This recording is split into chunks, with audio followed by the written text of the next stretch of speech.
Welcome to Lift Every Voice in collab with Angry Cow Poetry. I am going to bring up my co-host, Keith from Angry Cow Poetry. Y'all give it up for him. You can see all these faces in the room.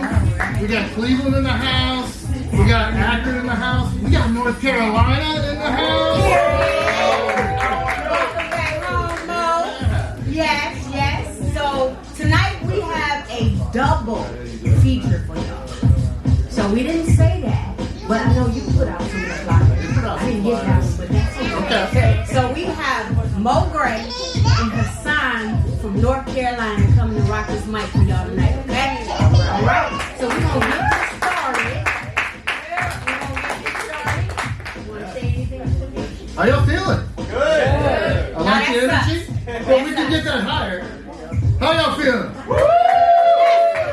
Alright, that's much better. I appreciate that. The open mic is stacked. I'm excited for this. The list is fantastic out there. First up, we got Q in the stew. Q in the stew! Go Q! Come on, everyone. How you doing? Good. Cool. I'm Q in the stew. I do poetry and stuff, as we all do, I assume. I'm not gonna give a whole spiel because that's boring. I'm just gonna get into this poetry. I'm gonna do this real quick one, and then I'm gonna do it's like real quick. I promise it's real quick, and then I'm gonna hop into this other one. This one's called My Turn. I wrote this. I recently came back from vacation. I was down in Virginia Beach with a bunch of my family, and I had to watch. Not had to, but I had the pleasure of watching my dad and his dad interact in an environment that I'm not used to, and this is just inspired by that. So this is from my dad's point of view. 400 miles is certainly enough time to sober by Sunday. Sunday will be a somber celebration of the life we lived this week. This week, we drank enough beer to last us till Christmas. This Christmas will be full of unwrapped conversations, a new language between me and my son. My son drives the whole way home, all 400 miles. I can't recall the last time I could sleep in the passenger seat. The passenger seat does not require trusted hands. Trusted hands are not allowed to shake alone. I find myself shaking off cobweb habits die hard as parents do to beloved children. Oh, beloved children, you will soon hardly hear the way your father does. Father does not want help. He wants his babies. Babies only learn to remember more than yesterday. Yesterday, I was father and son. Son, today, you care for me when we traded places. My father and I cannot recall. And that's all that one is. I don't know if you struck the ending, but it was a great poem. Thank you. And then this next one, this is called Can You Spare Some Change or Perhaps Even a Few Dollars?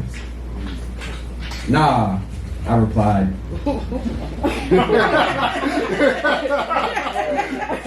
I don't have anything on me. A tale as old as time, a story loosely rooted in truth, a lie. Nonetheless, I certainly have enough to spare. Some might suggest that he would have turned it into crackly air or poisoned water, though who am I to tell another man how to spend his money? I undressed my eyes of their judgment to reveal a cornea of sincere empathy and offer the man a trip inside the store with me.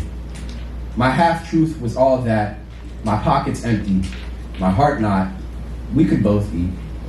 His face returned the favor of honesty. I was really just trying to buy a beer. I could see that he was drenched. It had been a few weeks since it rained that summer, though he hadn't seen a dry day in months. In that moment, he stood a shower of shame, not nearly as short as I, but boy was he little. I asked his drink of choice and soon returned with a tall can of Milwaukee's Best. He blessed the can before he cracked it, wished me the same, and went on his way. I am fortunate to have never seen my mother go through withdrawal, though I was not spared the fear that partners the knowledge of the fact that it could have killed her. With that in mind, I think not of whether a spare $5 of mine will get a man high or keep him low. I do know that most men are not quick to let go of their pride. It is only on the brink of failure, to which many of us foolishly equate to death, that he will reach out his hand and let debt do its best work. So yes, I bought the man a beer. a lifeline, a tomorrow. If borrowed time needs to be returned, let it be to those who need it more than I do. Let it be his family, so that they may see him again and give him the chance my mother got, to be corrected, checked up on, and collected on the side of the road. Let that man see redemption at the bottom of the bottle. Let it be a reflection. Let him see himself again. Thank you. Yeah.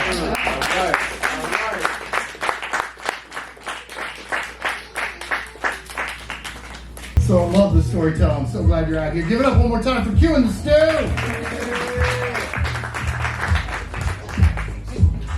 Next up, we have coming out from Akron. Please welcome the mic, Middle Child. How y'all feeling tonight? Woo! Come on, let me get a little more noise than that. How y'all feeling tonight? Good. Yes, if you're feeling black and beautiful, let me hear some noise. If you're feeling white, brown, and anything in between and beautiful, let me hear some noise. My name is Middle Child. I'm a multifaceted artist, jack of all trades, master of none, but better than master of one. And tonight, I'm finna do some poetry for y'all. Alright. I just gotta figure out what am I about to read. Let's see. That one with the words. Ooh, this is a good one right here. Y'all sold the culture way too easy. Ready to feed people who wouldn't even give you a crumb of what they eat, you see? I've never received an invitation to the potluck, cause I know the lyrics to their songs and such. Maria never counted me in when the Caucasians were serving then, but y'all niggas had an all-time low, invited every bare minimum white to come to the cookout over the smallest of gestures. Due to the few lyrics from a rap song they remember. Hell, too many of y'all giving passes. Now y'all letting Becky and Brad come meet cause they can say a whole verse while skipping the N-word. But that don't matter anyway, cause some of y'all niggas encourage them to say it. So when I say this, I'm not playing. I'm not inviting none of y'all niggas to my cookout. I don't give a fuck if Tanner got mixed kids or Sarah went to a protest. I don't give a fuck if Ian grew up in your hood and lived like a nigga. You barely invited. What makes you think you getting your white friends in? Not being racist is not enough for an invitation, regardless of what actor and what movie was in what movie or what show. If you like Eminem's flow, they got places they could go. Remember what happened the last time we opened our doors? Yeah, nigga, stop being slow. 1 minute is the cookout. A safe space to commute amongst your kin till you let too many, they cools in. And now the cookout becomes an appropriated mess where the same ones you invite too many whites in, I exclude you, and you don't even get credit. Same shit happened with our slang when they don't even use it correctly. Watch Fox News and see how they misquote the term woke, or how hip-hop execs make billions while our legends die penniless, with the record labels collecting up their work posthumously selling it, and yet y'all still letting Susan bring her raisin potato salad in cause she vocal on her fetish for black dick. Y'all letting the same folks in that MLK wrote about in his letter from Birmingham jail. For some of y'all, that must have gotten lost in the mail, or it must have never been sent. Just like the invitation to my cookout. Cause I'm not letting none of y'all niggas in, shutting the door in your face like Muhammad Ali did with the 10,000 snakes, so make like one and slither away. Thank you. I've been Middle Child. I appreciate y'all. Thank you. Give it up for Middle Child, y'all. A couple quick announcements. I have merch outside. Keith has merch outside. Butter, the proprietor of this establishment, she has merch outside. The bar is open. The bar is open. Tip your bartender. You have Soul on the bar tonight. You have LS on the ones and twos. You have Sanches running around because he's Black Rican. He can do that. You also have Frost Bear over there at the door. Y'all give it up for Frost. Keeping it down for us tonight. So, coming up next, we have my girl, Sylk. Let's go. Now, you know where you be signing up on that list. I didn't sign up. Ooh, well, let's go, Sylk.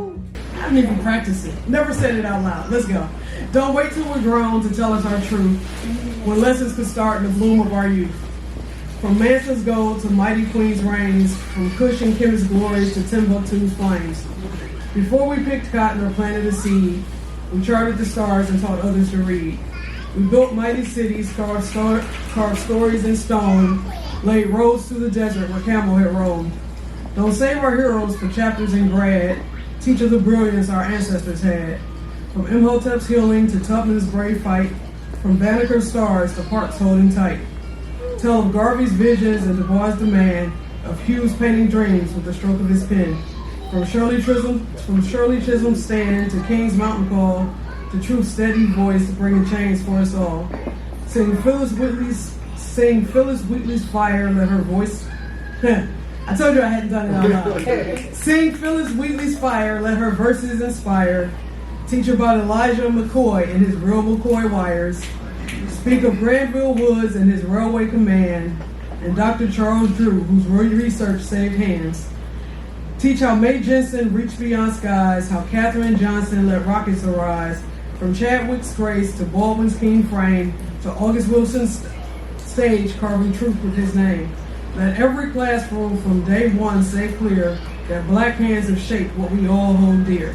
Not just in February, boxed into days, but woven through math, through science, through praise. For history's whole when all voices speak, and truth grows strong when we teach it each week. So start in the cradle, not cap and gown, lift every child with the depth that we found. Because knowing your roots means you stand more tall, and history told whole is a gift to us all.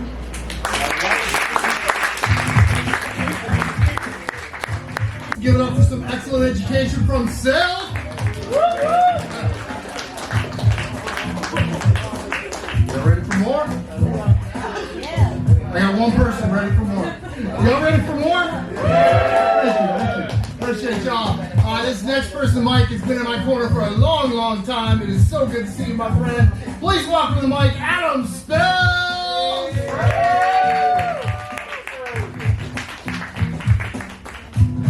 All right, y'all.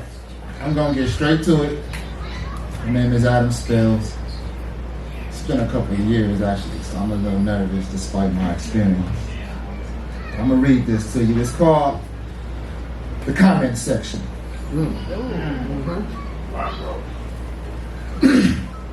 Welcome to the comment section. Please bring your popcorn, your bad day, your self-righteousness, your lack of empathy. Double check to have the said above mentioned.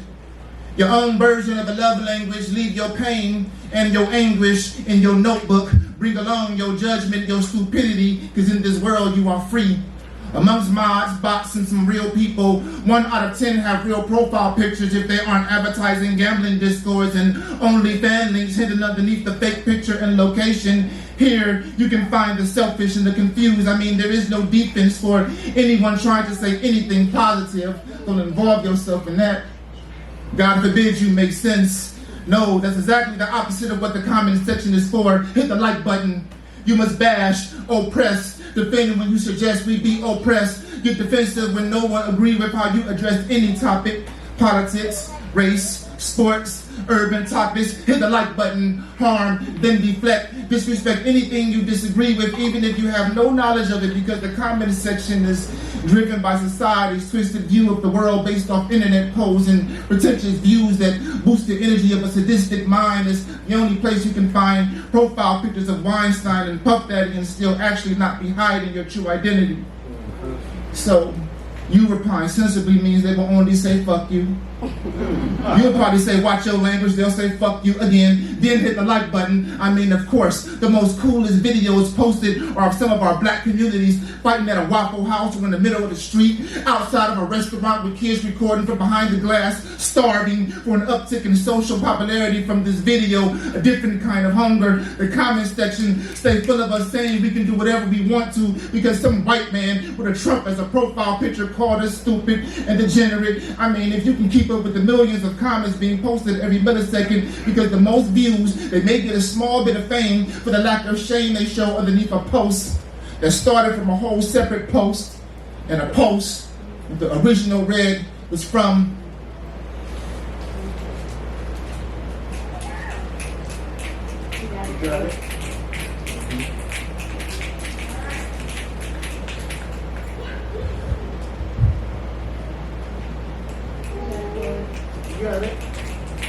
Hashtag love never cried at 18.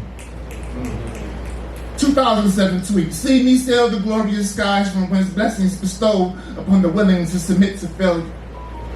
And one person replied, I love you, I'm praying for you, be safe. I replied, be okay, cousin.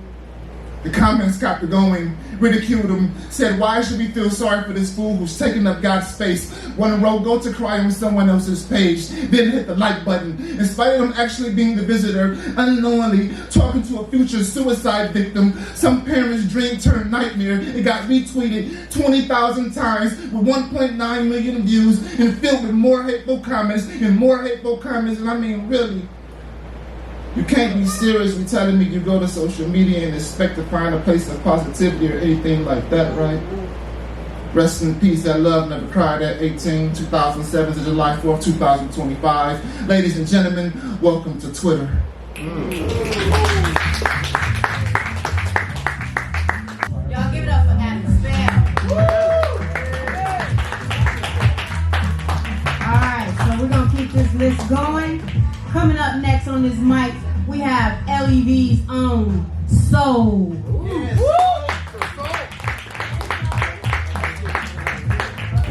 How everybody doing? It's a lot of people in here. It's like literally like 2 empty seats. So I'm gonna ask one more time. How everybody doing? That's what I like to hear. That's what I like to hear. I'm Soul. Nice to see y'all. All right, I'm getting into his poem. Elephant in the room.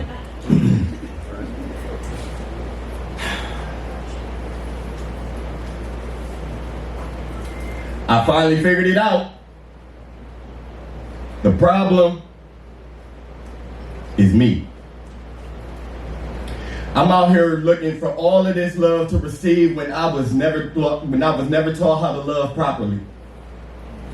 I've wandered around as an adolescent, and all that I collected were bad examples.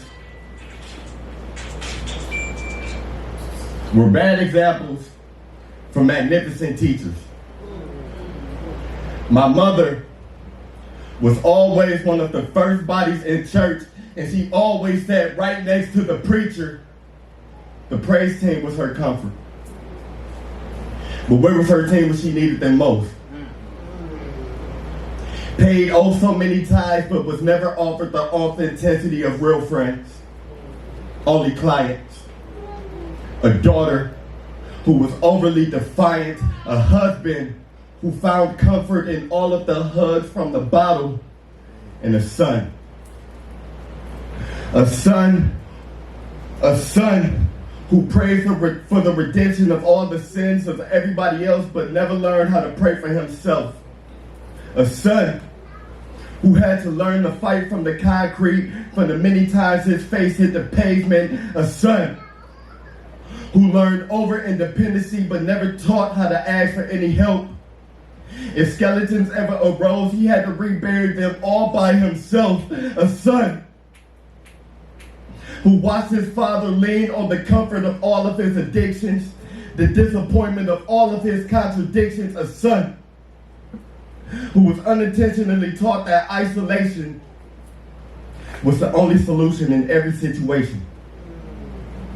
Unaware to how thin the line between isolation and depression really is. But he walked that tightrope so effortlessly, efficiently. Somehow, he always knew how to keep balance. But everybody knows all shows have to come to an end. So where do I go from here? How do I keep the masses distracted from the truth and deceive them right before their very eyes? How long before my paranoia once again gets the best of me and I finally fall to my demise? I can't keep this up for much longer. But if I fall, will this safety net be strong enough to withstand the weight of traumas of a man that can never be spoken out loud? I sure do hope so.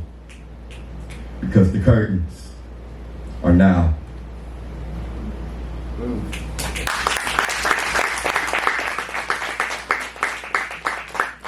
Thank you.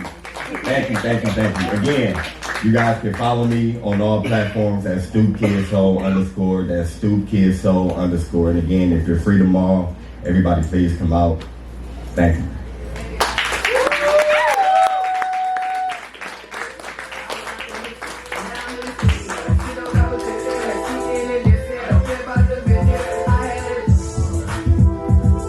All right, let's give it up one more time for Soul.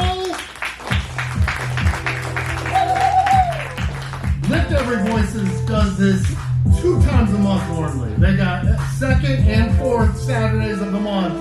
They're here. It always feels this good. You should come out all the time. Some of you I know are out here all the time because I see you out here for it. But Deep coming out. This Saturday is another feature. Silent Night is going to be featuring.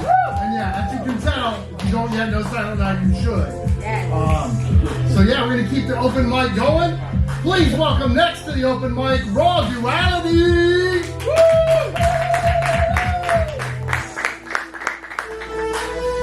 How y'all doing that?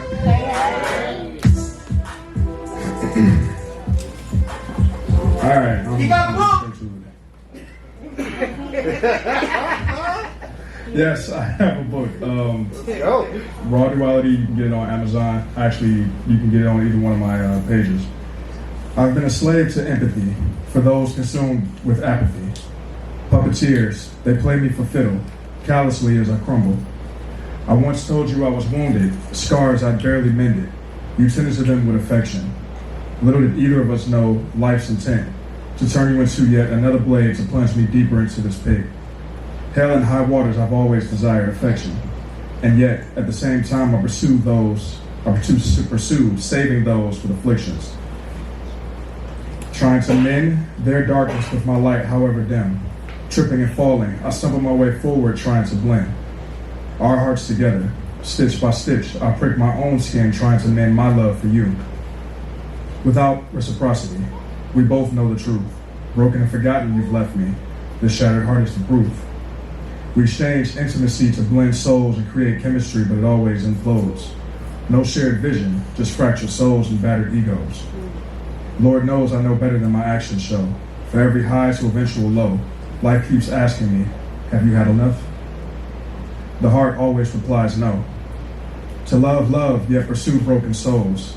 I sound like such a broken record, but this need to be needed is my biggest vice, product of ego.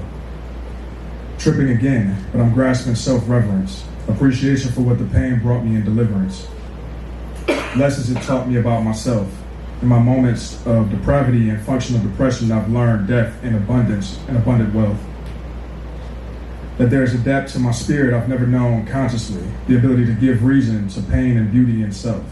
The beauty is in itself. Transmuting trials and tribulation into power is that in itself the beauty of the thorn rose. And life and love and loss in you and me bloom collateral beauty. Boom.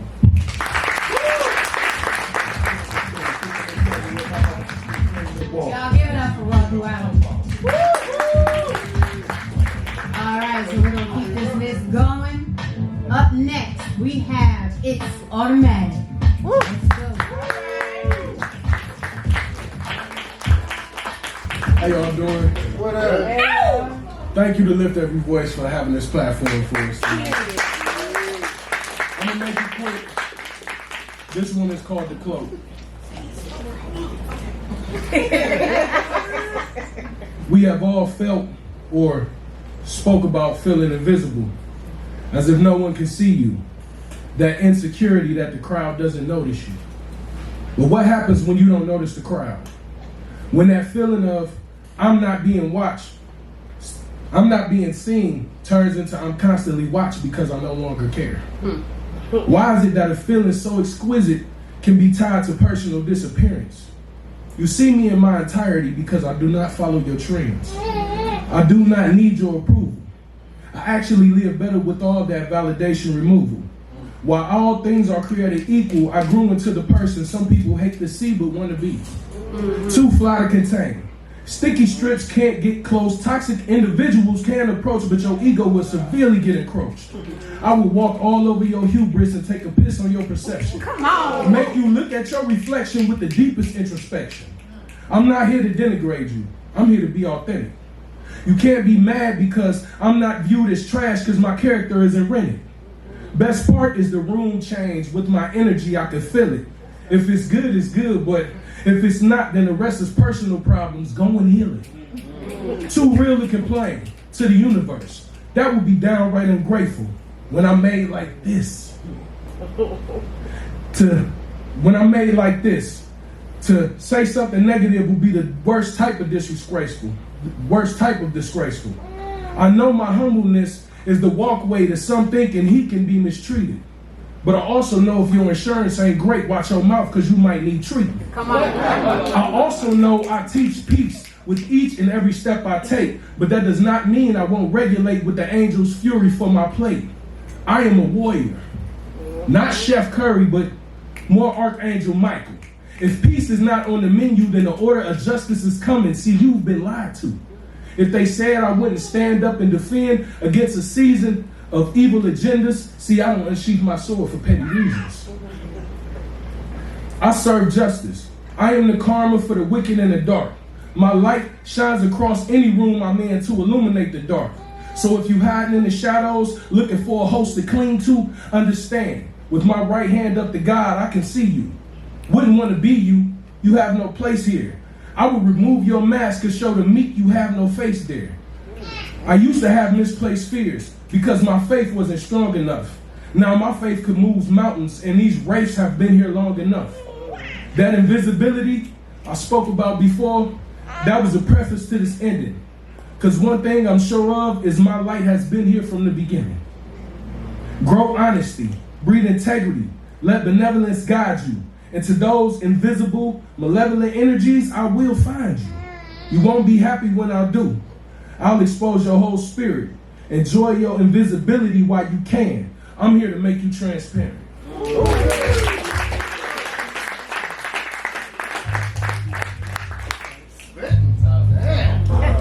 Let's give it up for Automatik. The count is not stopping anytime soon. Next up, another person with a feature coming real soon. Please give it up for QuietKid. Spirit Fortune in the building!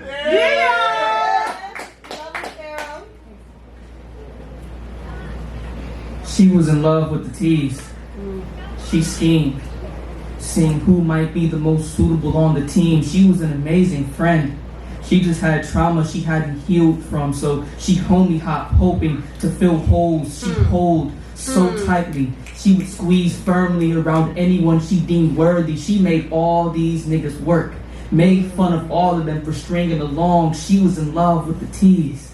She schemed. He seemed like everything she once dreamed, a little mean, but a big softy for her. She kept him close, kept him comfortable, kept him company whenever he felt too cold. She took care of him, cradled him, created him a little home in the corner of her heart, a shed he could lay in to shed, to rest. And so he slept in her arms till he couldn't tell the difference between his bed and her body. They traded in sweat and slowly melted into each other's skin. She was so tough on the outside and so soft on the inside. She looked him in his eyes and smiled.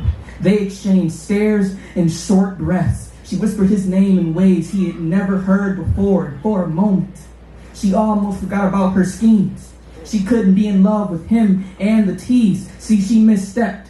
Every message he sent made her melt, had her stuttering. He always made sure to knock before he entered. He held open every door until she opened up. In her mind, she realized she's never had a gentleman before.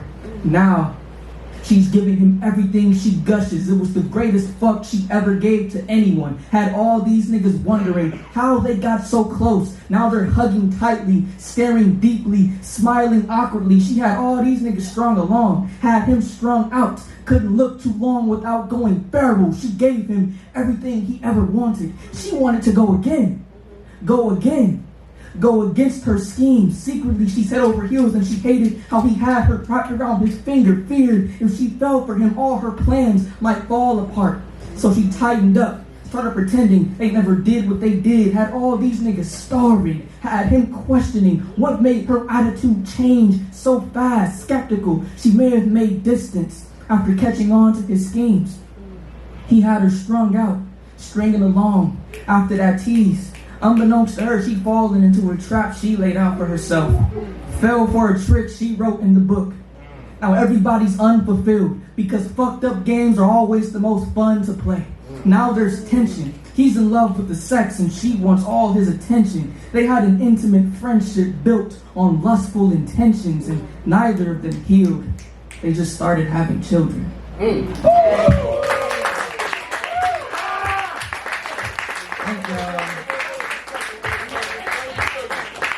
Thank y'all so much.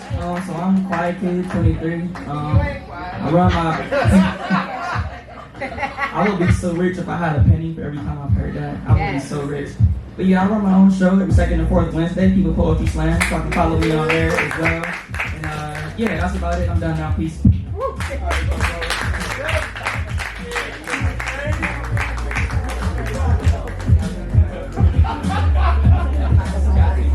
cool to be the same height as QuietKid. I don't even have to adjust my mic. Look at that. Perfect. So, give it up again for QuietKid, y'all. Woo! All right. Coming up to this mic next, we have a gem of a woman, always supporting everybody. Give it up for Jewel Justice.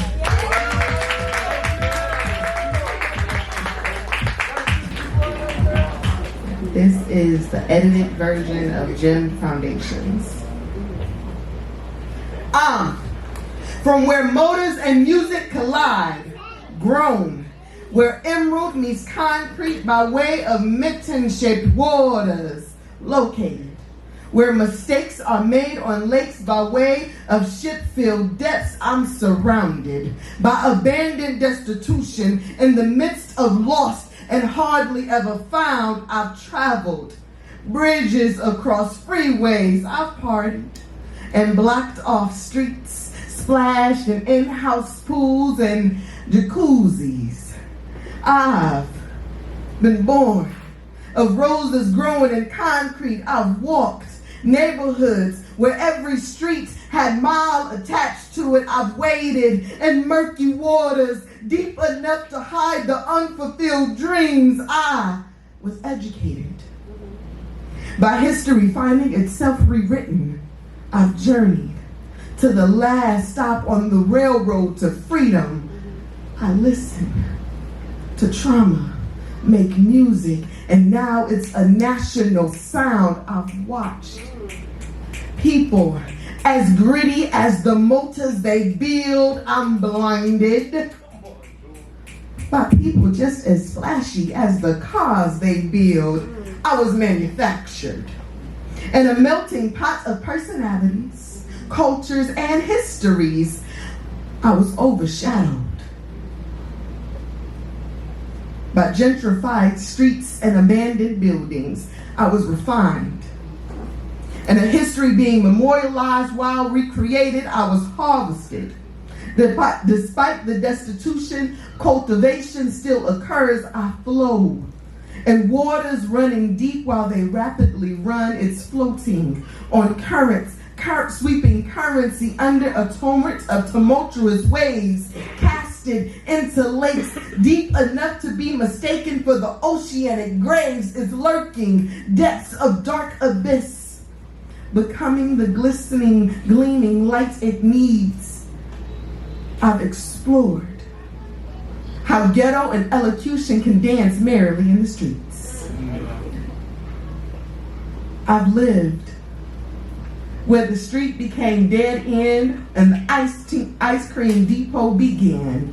I've seen, and the land stretching as far as the eye can see. I've camped under nights so dark only the stars in the sky above. I've tracked lightning bugs in mason jars just to see I hear.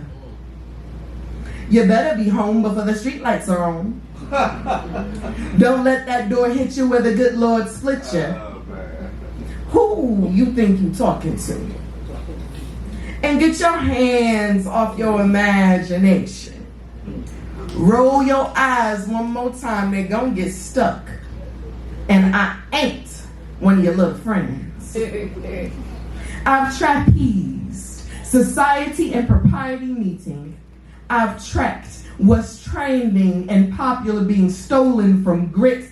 I'm highlighting mainstream assimilation from what they've considered destitution. I've observed children playing hopscotch in the streets, playing basketball on netless rims and foursquare with street cracks. Swings were missing, chains. Inside of wood-chipped playgrounds, I've slid down metal slides, burning the backs of thighs, while children have taken long walks to parks alone, learning to cross crossroads before the crossroads crossed them. I've reminisced that place where crosswords first began. I was planted by that John Deere is green and yellow, alongside green pastures and bluegrass hills with crossroads that take me home. I migrated to travel and find better life, seeking tranquility in the eye of the storm. I was told that I'm the eldest, so I must stand and teach them. And don't I know better? I bet not let my mouth write a check my ass can't kiss. So go ahead and run up and get done up. If you feeling froggy, go on and leap.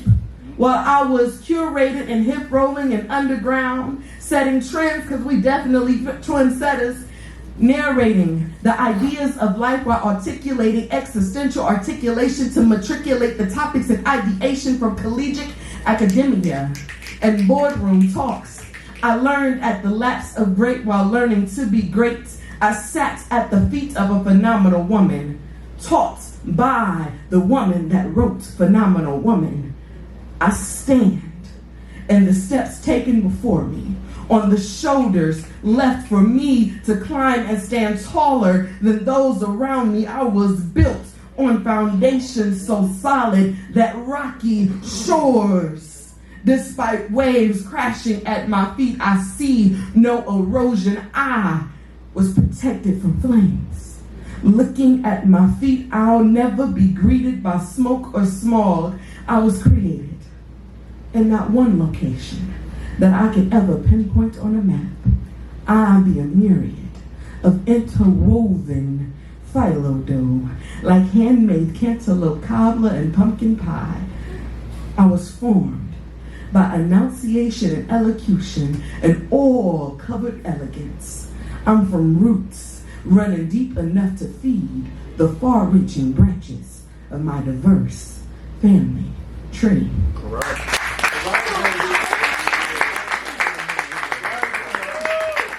Thank you. I am Jewel Justice. You can find me on Instagram at JewelledGems_. That's JEWELEDGEMS_. And my next show is August 30th. The details are on my page. Thank you. Essence is right. Jewel Justice is everywhere out there supporting. See her all over the place. Appreciate you so much. Give it up one more time for Jewel Justice. Let's keep this going. How you enjoying the open mic? Woo! All right. Please give it up for Penny.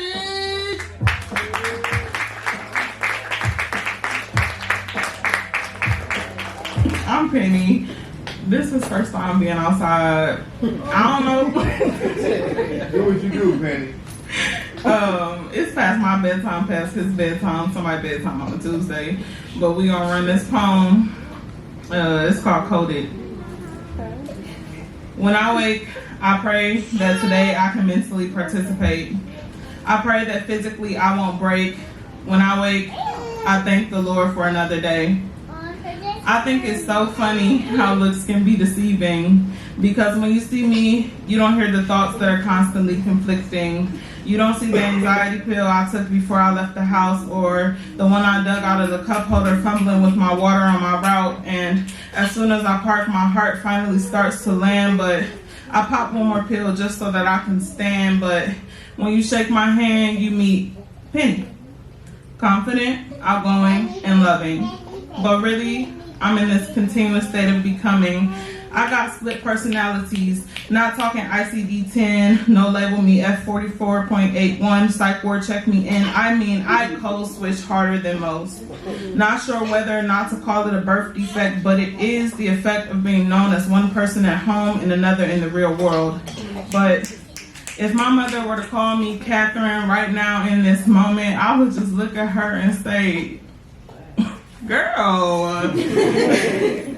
See, I'm that girl caught between multiple worlds. The ones that call it the hood, but don't get too coy with the white folks when they joke about culture shock, because they probably passed my family as they turned the block. See, I'm from dope slinging, PhD bringing hood folks, and I love it, because the egg did not separate out of all the yolk. See, I'm a mixed nigga, and sometimes that's my trigger.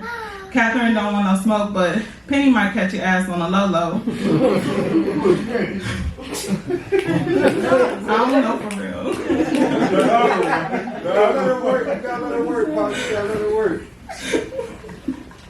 My doctors call it bipolar, but damn. Sometimes I just get mad because I forgot my fucking code word or who I was supposed to be in this cold world. Sometimes I live in Dreamville, but not in Cole's world, just so I'm not constantly choking on the swirl of my personalities in the world. Sometimes... Rewind!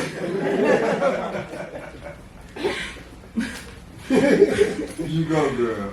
My doctors call it bipolar, but damn. Sometimes I just get mad because I forgot my fucking code word or who I was supposed to be in this cold world. See, sometimes I live in Dreamville, but not in Cole's world, just so I'm not constantly choking on the swirl of my personalities in a world. Sometimes who I am just depends on where I land after the twirl. Hi, nice to meet you. I'm sorry. I meant to say my name is, you know what? Fuck it. Never mind. Nice to meet you.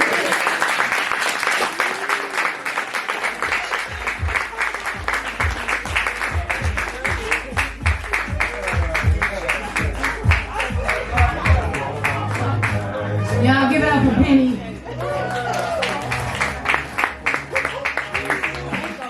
All right, coming up next, we have the proprietor of this establishment. We got Butter on deck. Butter coming up to the mic. Y'all clap it up since she did it.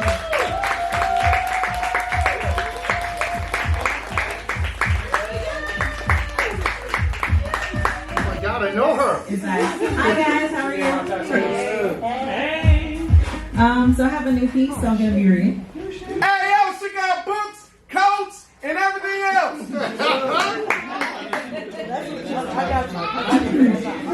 Alright, so I'm not gonna tell you guys the title of this because And she's the hottest tattoo artist in Cleveland. thank you. I'm not gonna tell you the title of it because I want you guys to use your brains and let me know when I'm done what it's about. Okay?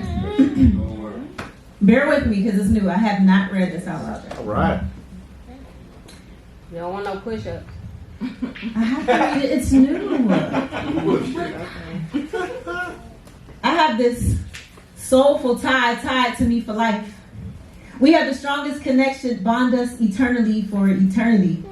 Never leaving me stranded and branded with thick strands that make ropes, connecting my history like grains that used to line straight when you would part ways to guide many ways. You drank the foggy water from the same bowl used to fill bellies. Kept you strong enough to hang in there while I pulled you along with my crazy life journey. We don't always see eye to eye.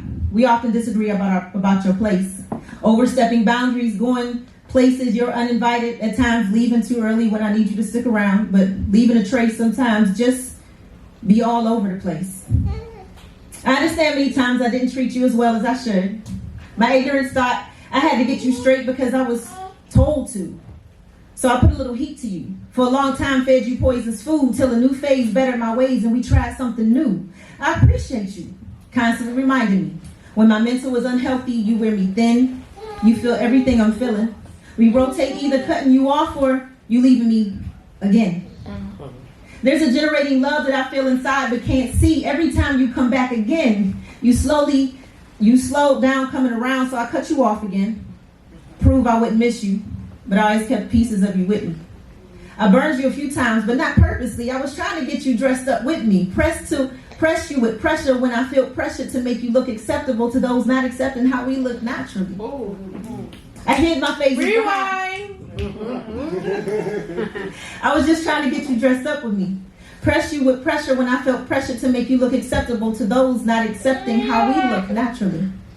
I hid my phases by hiding behind all the colors of emotions I stained you with. The red year was a big one neither one of us can forget. I let go of a lot of toxins but was still lost living reckless. I wasn't too long before you got fed up with my shit. You said something has to give. Either focus on our well-being or care for what other people think. Pretty much Slimmer's thing. Funny that was where I found you so many times being rude.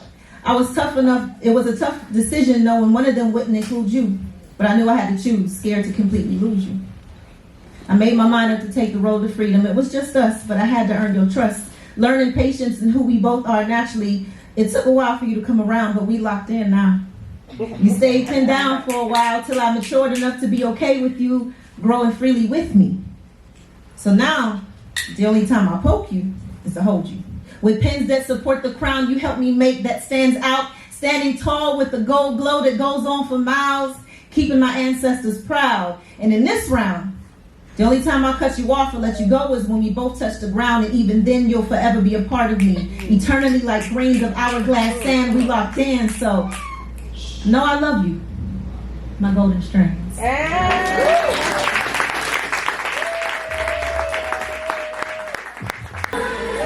Smooth light when you get the idea. Let's give it up for Butter in this amazing venue. Next up to the open mic, someone you all know. Please give it up for our amazing co-host, Allison!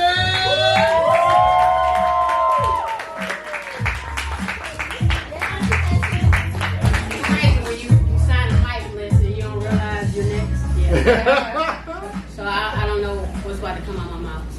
So It's gonna be good though. life. Trickster of the unconscious mind, rewind, set to play. A game of high-stakes chess match. Reality, a picture-perfect tranquility. Overcast, a muggy haze. Moods, change. Sweet to bitter. Instinct, calculated caution. Suddenly it comes. Movements, slow. Hauntingly melodic. Around you, surrounding you, enticing you. You entranced by this unusual dance of chance. Realizing you know its familiarity. Simulating it as sweet wine. This snake-toting mask covers the stench of jealousy as friendship. Taking it in, giving it shelter. Biting the apple of deceit, four walls have been infiltrated. Your heavenly abode is no longer your home. Sourpuss face tastes, swallowing it whole. You sense it again, playing peekaboo behind lying eyes as your man lays claim between someone else's thighs. You ride this roller coaster of heart's tug of war. One last tug, heart crumbles to ash into view of depreciation of condom stash. Irrational you reaches for this mad serpent, squeezing it firm. Cell block 8 is now your new mate. Life's fate hangs from heartstrings. Venom flows from bite stings from the ankles to the thighs, to the thighs, to the eyes, to the fatty tissue of the brain. The burning shoots through your veins. The poison overwhelms you. They slither, wrapping themselves around your throat till you hit that baseline, your toe, till you pop the pills to enhance your senses, pink, blue, purple. Hey, sometimes you smoke weed, so you want to be free. Don't be fooled. Deceit plays behind deceit. Wisdom's key can't be found without memory. They do look good and mask the slithering menaces. So cold, creepy, calculating, living in big white houses with changing faces. These anacondas plays the pimp card well. Last notes like hoes turn us into pros from the cons of their antics, spoon feeding us fallacies like government cheese. They will never quit until they subdue the conscious mind unconscious, rendering you lifeless. They come like a sudden hex. Chameleons they are. Guilt, fear, racism, skepticism even plays its part until screams of caustic rages come from within. The situation defines you. Gravity pulls you in all directions. Delusional you sees it but are unsure of it. Mass confusion unmasked is still a snake. Pick your poison wisely. Caution, the new antidote.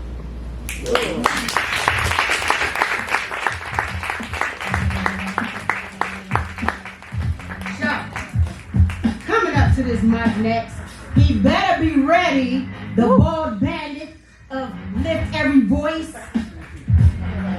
DJ Cheese Balls, DJ Nephew. Coming to the stage, Black Rican of Lift Every Voice.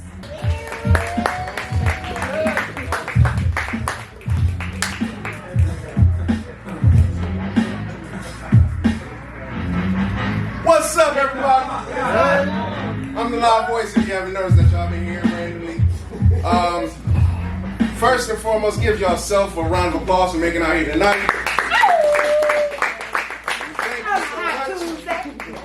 We thank you so much. You could have been anywhere in the world, but you chose here to be with us. So we appreciate you.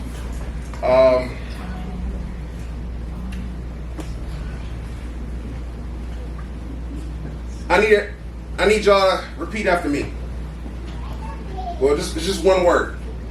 Pineapples. That's going to be y'all safe word, just so y'all know.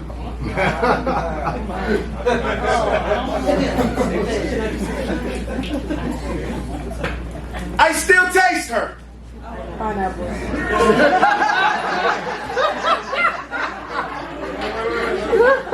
That didn't take long.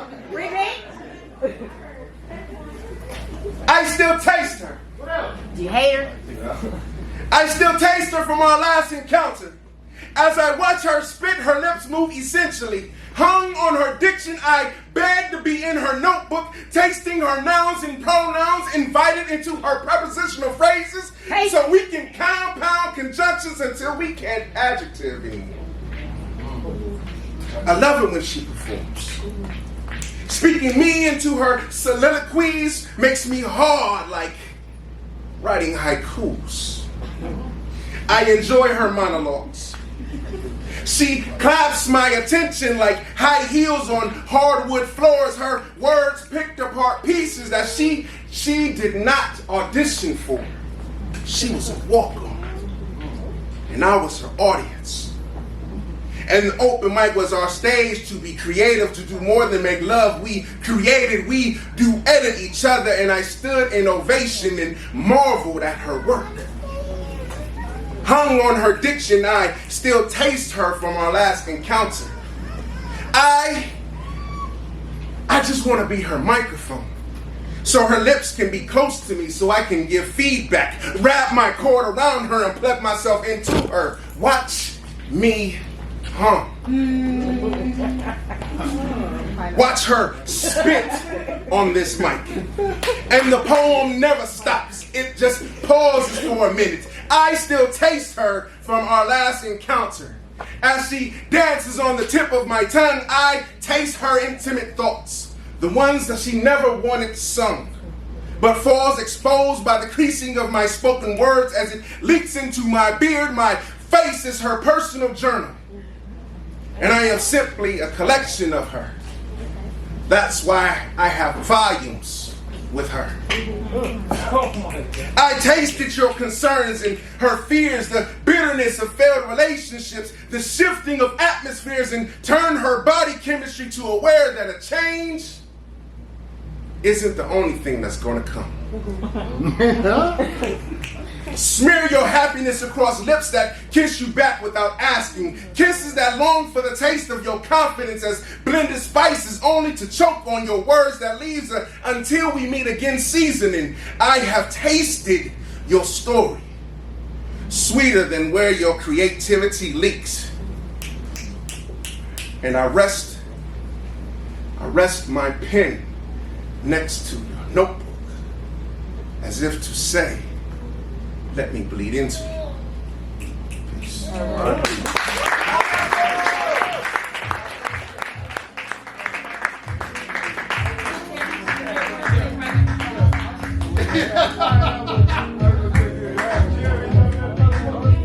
don't know how you did it. I don't know how you can meet Sanches and not love the dude instantly, but I also gotta say, he's not good with safe words. Be careful out there, y'all. Give it up for Sanches. We have got another Akron poet coming up to the mic next. Please welcome AIM.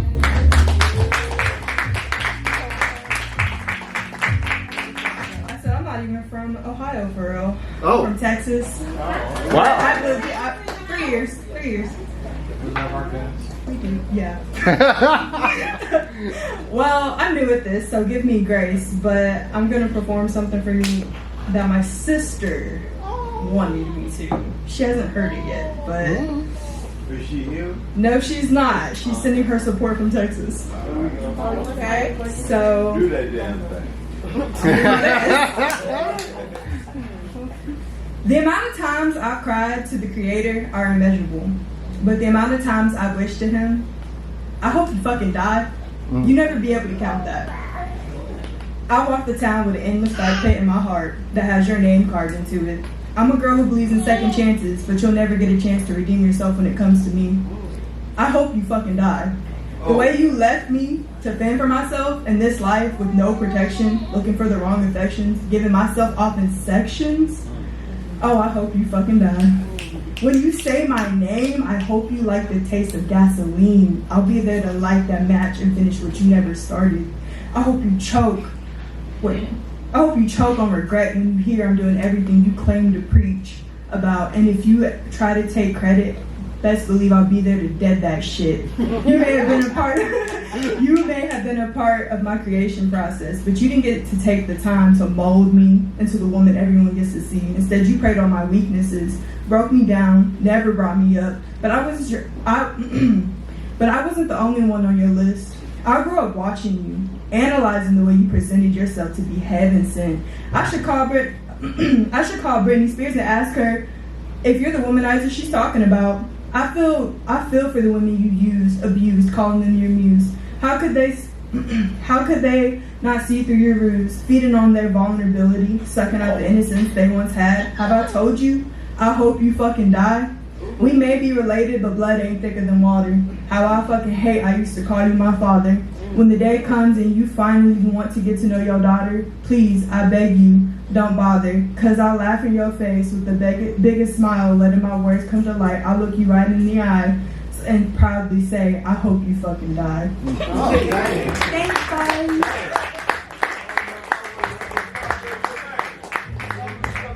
Y'all give it up for Amy.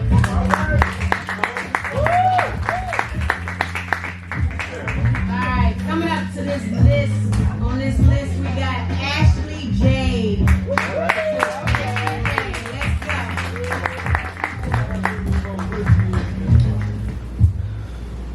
Why do my tears make you so uncomfortable?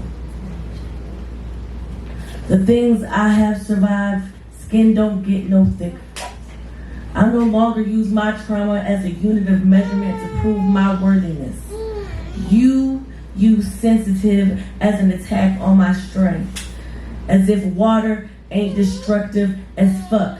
As if wind and water don't wipe out entire cities. As if water don't put out fires.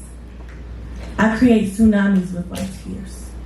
Extinguish your attempts to stifle my emotions when I weep. I've been told all my life I need to toughen up. Because in a world of great pretenders, vulnerability is offensive. Whoever said big girls don't cry was a bold-faced lie. I cry. I cry for the black boys who don't get to. I cry for the black men who die from suicide at a higher rate than anyone else. I cry. I cry for the kids who won't get IEPs or therapy because their parents don't believe in it. I cry. I cry for the people who wear long sleeves and 90 degrees. I cry. Why don't you?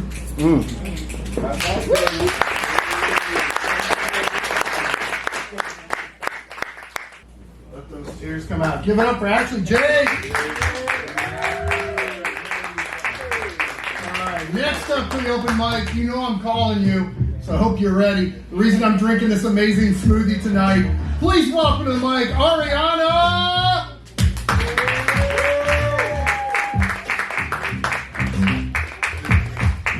Get right, baby. Get right. You've been on trash all night, and I love that for you. Hi, I'm Arianna. I write poems. Hey! I feel like I should show you. So I also have a business, your favorite snack dealer, and I make ink pens that look like blunts because I'm awesome. And it's an ink pen that you write with. It looks like a blunt. Yes, it does. It elevates your pen. All right. I was homeschooled, so.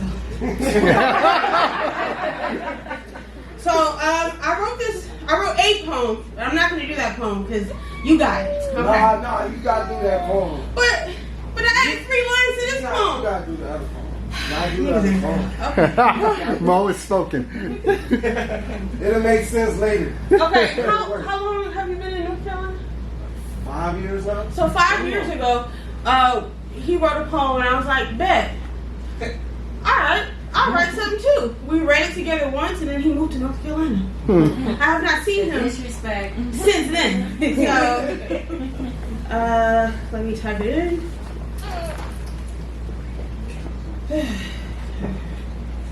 After Mo Grace. Today I woke up a black woman in America and decided not to die today. Figured if racism could work overtime, I could just take the day off. The fuck? Wig still on the dresser. My forced customer service smile is somewhere in the dirty laundry. Bullet shells still on the outside of my body. I got 2 pre-rolls in hand. All that dying shit can wait. Fuck your respectability politics. Get into this bonnet, beater, and basketball shorts. Phone on Do Not Disturb. Weed on loud. Jasmine Sullivan coming from my speakers. I promised my mama she was gonna see my black ass tomorrow and she ain't raised no liar. Every day, America won't let us forget that there are experts on burying a black body, but not before trying to break us first. But today, fuck it. I'm gonna twerk like my ancestors are guiding my hips. Sweat out my anxiety. Boost black girl joy despite seeing black death being viral. That's white supremacy favors the algorithm while being white and the world's most consistent content creator. Lessons on reclaiming your time. 1. Keep a blunt handy. Yes. It's much harder to be bothered geek. 2. Don't ever sit your lighter down. Some people still lighters. Yes. Some people still cultures. Some niggas do both. 3. Keep your words.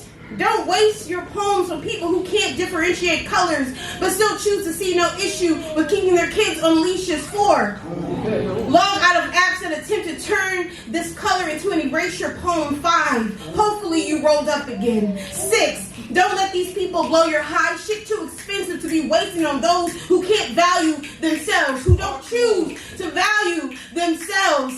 7. Inhale. Exhale. Fuck all that bullshit. 8. Repeat again as needed. 8. Repeat again as needed. 8. Repeat again as needed. Yeah.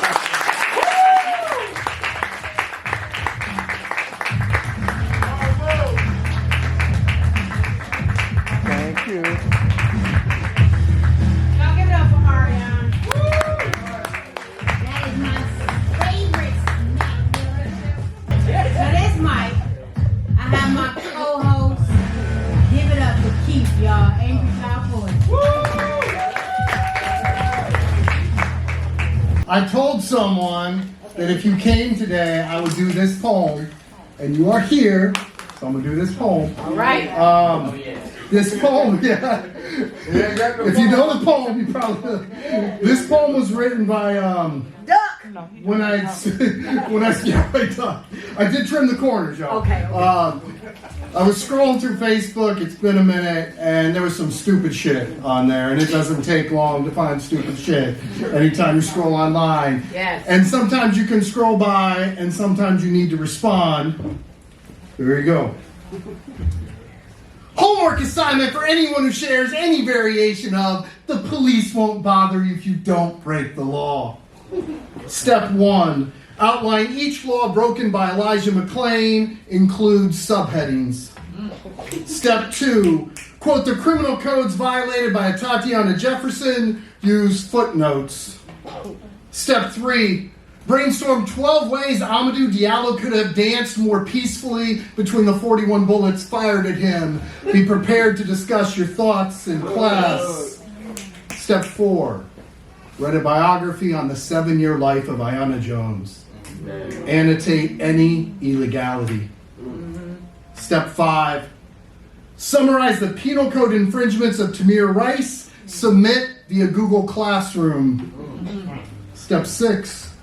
Create a Venn diagram to show the intersection of laws broken by John Crawford and Botham Jean. Step 7.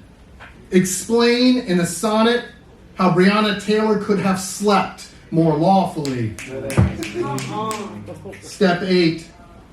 List the legal missteps of Philando Castile. Use bullet points.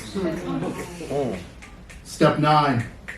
Write a 12-page research paper on stop and frisk policies, single-spaced. Step 10. Create a PowerPoint presentation on the history of racial profiling. Cite at least 4 sources. Step 11. Multiple choice.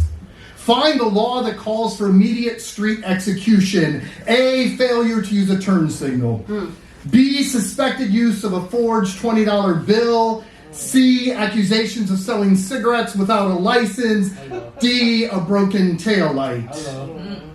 Step 12. Stand in front of the class and recite the First Amendment. Use Google or Wikipedia if necessary.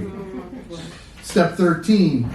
Watch at least 10 videos of police turning tear gas and rubber bullets on those exercising their First Amendment rights. Personal reflection, due Monday. Sorry. Step 14. Write a limerick or haiku about the racism and privilege you now see reflected in your mirror. Step 15. Repeat until you realize how clueless you sound.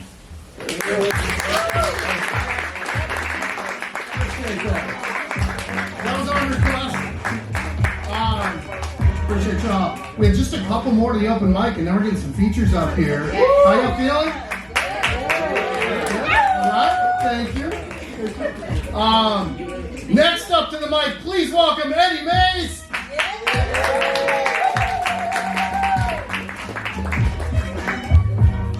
Every time Keith and I have been at the same open mic, we've either been like before or after one. True story.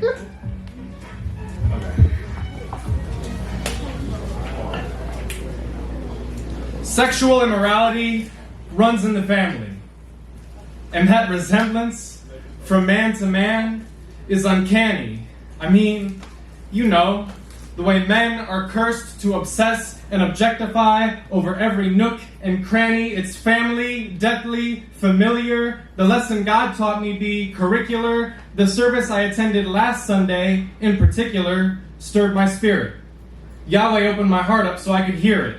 The curse, broken. The restoration, spoken. The appendicular focus and the testicular plague. No, it's broken. No locusts.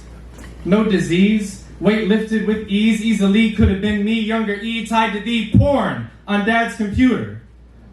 Lingerie for the woman he thought was cuter. Cigarettes on the driveway pavement, yoga in mama's living room, praising false gods in form that ain't suit her. Speaking of false roles, stepdads, extended mags and magazines in the basement next to where I slept, but with direct family, let's keep it kept. Hidden, grandpa's porno mags in the cupboard. All right. An estranged family member for every discord uttered. Mother Hubbard, why is this bloodline so stubborn? Don't they know the sins they commit govern their bodies, their skin? They roll around and rot in their flesh. Don't they know how insulting it is for my grandma to find out about my parents when on top of her Bible was rubber? Y'all didn't catch that one. Y'all didn't catch that one. And on top of that,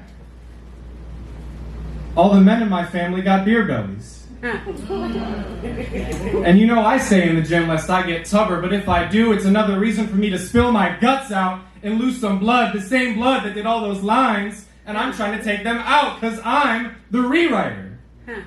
Because I'm the generational curse breaker. I'm the naysayer. And if you object and say, hey, that's for the horses, because when I'm with God, I saddle up.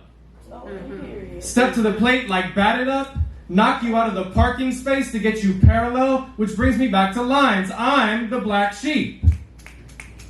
And God left the 99 to come save me. But we got to get the 99 on the way back too, but wait, forgive me. I didn't know the provision was already made when I was all alone. Out on my lone, some say that I'm a wolf in sheep's clothing, but really I'm a sheep in wolf's clothing, covered in flesh that is not my own, with teeth sharper than my own. Got you thinking my bark is worse than my bite, but don't all dogs go to heaven too? Yep. They do.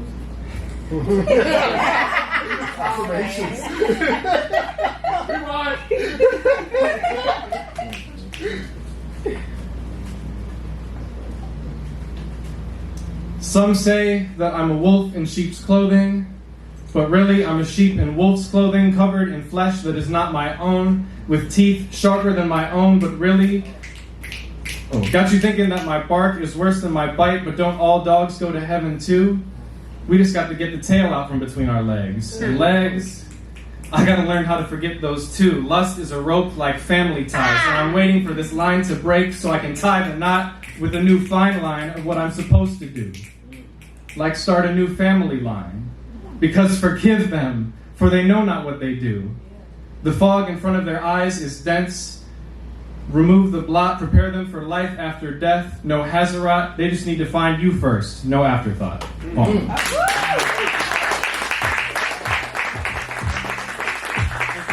If you would like to follow me on Instagram, my Instagram is Eddie Mace Media, EDDIEMACEMEDIA. Thank you.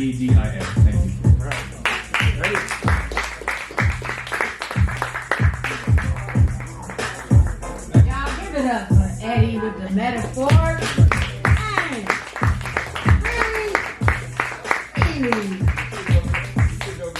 All right, so what we're gonna do right now? We're gonna take a what? Young Thomas. I'm like, where you at? You got a request. All right, we have a request to come up. We got Young Thomas. Oh, yeah.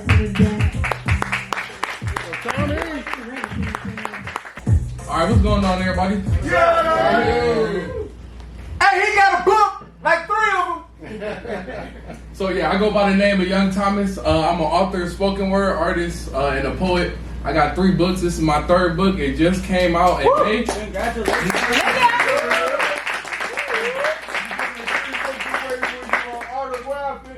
Yeah, I'm gonna autograph the books. Yeah. You got the books here? Yeah, I got a couple books, but they are $15. So what? only $15? That's so reasonable. Appreciate it. So yeah, I got a couple copies with me. So if anybody wants some, y'all can get with me after this for $15. $15, and then I'm gonna read the first. $15 make you holler, honey boo. Hey, I know, right? You know, all right. Give them away free. We all here. We free. All right, so this first poem I'm gonna do is the first poem out of my book. So it's called Don't be off, man. So I created this challenge, to get like just the creative juices on of the poetic community. So it's called Have You Ever Mourned the Loss of Poetry, or Have You Ever Mourned the Loss of Your Passion? So I want you to put yourself in the perspective of you never seeing that person or doing that thing ever again. And for me, it's poetry. So, have you ever mourned the loss of poetry? Like when you tried to write but couldn't because your heart wasn't where it's supposed to be? It used to be easy as 1, 2, 3, but now writer's block has blinded me from this path that was lit for me. I mean, this literacy has my head so twisted that I couldn't even think straight. So now I'm spiraling, which is leading me to become lightheaded, and this plate that I received from them was filled with fake sentiment, so I'll keep it all bottled in and come to terms that things won't be the same. Like when I try to write but ideas aren't flowing like they were, instead they're being flushed down the drain with no intention of slowing down like a locomotive while I'm trying to cope with this pain that I'm enduring. Like, how am I supposed to express these expressions that can't come to mind mid-conversation? So you can't share any reassuring words that will calm me and my many frustrations. Like, how do you mourn something that you thought that would last forever?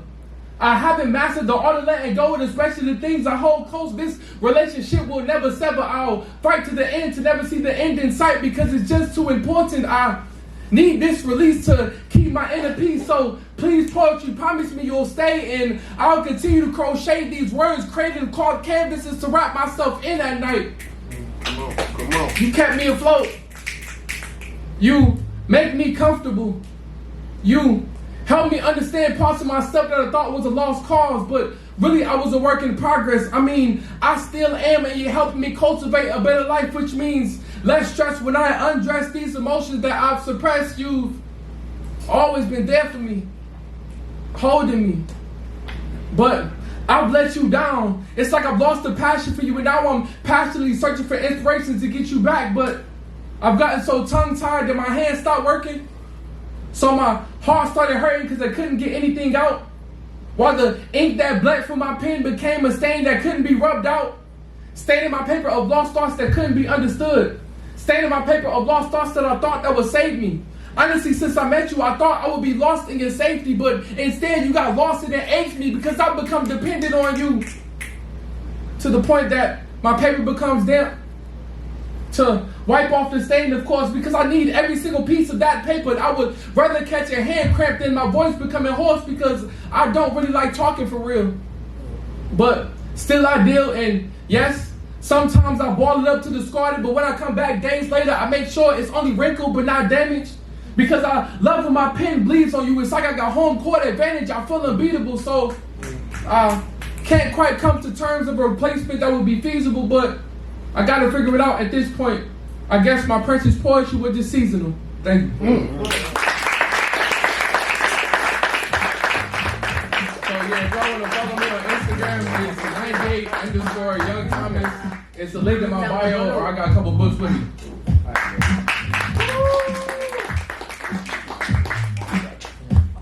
Give it up for young Thomas. Book's only $15, autographed. Yes, sir. Ohio showed up tonight. Texas too. But North Carolina's coming. Hope you are ready. We're gonna give you about a 5-minute break before we do. 5 minutes, like keep it light. Use the restroom, get your drinks, talk to a poet. If you threw note cards, pick that shit up. Talk to a poet, tell somebody what you like, talk to somebody else in the room. The room is filled with amazing poets, it's filled with amazing people. Make sure you say hi, connect. We'll be back soon. Yeah. We about to get these features on this mic. So coming up from North Kakalaka, we have Hausson.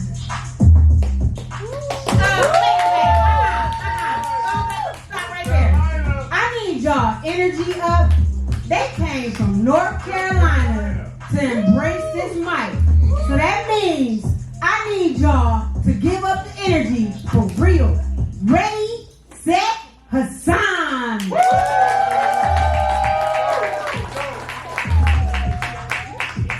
How y'all doing? All right. Good. Where Mo at? Yeah. It don't matter. It's cool. He gonna come out in a second. My name is Hausson Byrd. I've had the pleasure of being one of Mo's friends in North Carolina. He's told me so much about y'all and about being here, so I'm honored to be in y'all presence because y'all give it up for yourself.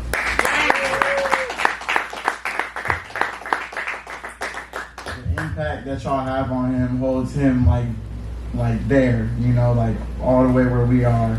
And I see the love that y'all have from him every day when I talk to him. So I appreciate y'all showing me a little bit of love. Yeah. I'm gonna do my thing and I'm gonna get out y'all way, eh?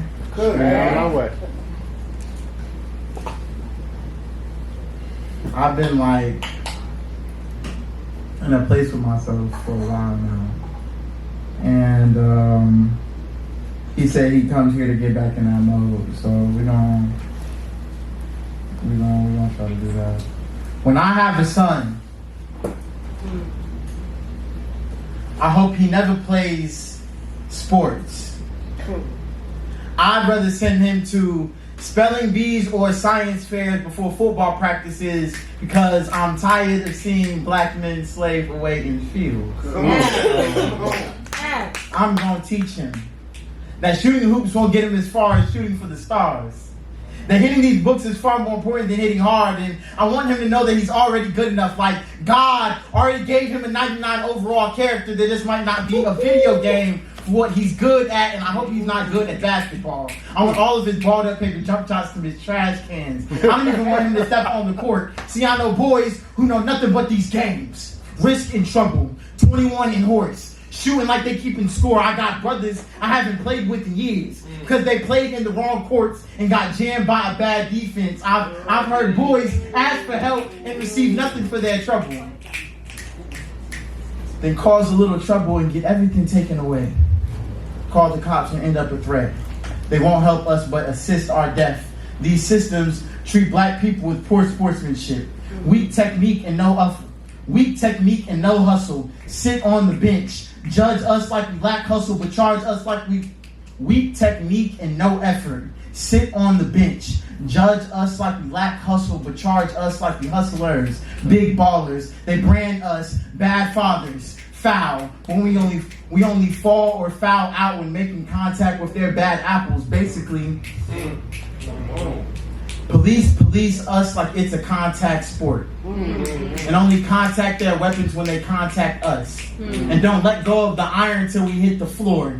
But won't contact help while we fade away. It's not their job to help when they knock our doors. They knocked our doors and said to vote, but ain't nothing changed since we voted for hope. America don't ever want to show us love unless we play their game. They're not a fan, but share our pain and laugh when we ask for change and spend more on our trains and our freedom. Would rather break our backs than buy kids books or feed their minds. They feed us lies. Don't play by their rules, but rule our lives and don't pay us our worth. We be undervalued stars, reduced to role players because white men still making money off of field niggas. Come on. Y'all only think it's white men still making money off of field niggas. Why you think they make sure we fit for the field, nigga? Y'all only think to call it slavery when the field's bigger, but they all in bondage from the point guards to the field kickers. See, old Jim Crow got a new type of triangle trade. Master making billions off his $1 million slaves, and what they don't understand is while they think they're getting paid, they don't really get a taste of all the money that is made, because 30 million large is chump change to an owner. Isn't it funny how only their slave names get put on their jerseys? How these fields grow black boys like cotton. How colleges comb through courts for kids like cash crops and then raise them up in chains. They run suicides in practice and then kill each other in games. And all my homies live like ball is life.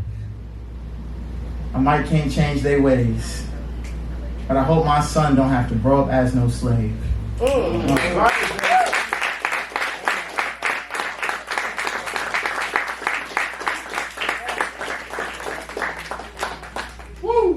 Now here's the real question. Are we going to get through this next one without my phone? You can do it! We're going to see for sure. I think I can do it. I don't think I've done it without my phone in a long time. but I believe in me. We believe in you. I love y'all. Y'all so supportive. My state is known for its barbecue, its sauce, our flavor, Carolina's finest dining. You haven't lived until you've had a Bowberry biscuit, Dane's chicken and waffles, or a cookout milkshake. I grew up in backyard cookouts on summer days. Barely burnt chicken off the grill, mac and greens, family recipes, and front yard football games. We were raised from the field to the table, from the table to the kitchen. Like you either brought a dish, made a dish, or did the dishes, but everybody ate a plate or two and laughed and danced the day away. See, my people have always been easy to break bread with. We are an eating people, and nothing brings us together like food. In class, after parties, Sunday after service, repass after wakes, tailgates before the game, any free day where we can come together to celebrate our flavor, our greatness, our survival in a hostile environment, because my state is always in a state of disrepair, always trying to tear us apart. My people keep drowning in a rave of rebuilding. Redevelopment done carved whole sides of town out the ground. My state is known for the type of policies that will air out block without lifting a finger. Old school Tar Heel blue Democratic policies that build colleges on plantations and name middle schools after racists who set fire to the black community. That's Carolina character, known for the Wilmington race riots, where a thriving black town was disappeared like that old summer days. Burnt Reconstruction era rebuilding, barbecue to ash, burnt way worse than that chicken we used to eat, and it's a hard sight to swallow. How they hate our alchemy, but want our magic. The way we turn anything into gold and heal from everything they left behind, and heal from everything they tossed aside. That's why they leave nothing behind. Why my state is known for its waste. Lakes of pig shit that overflow into our water sources and communities, known for stealing. Restaurants like Cookout trying to sell our experience back to us, discounted like it could ever compare. Known for starving, for empty fields and emptier stomachs. Oh, come on.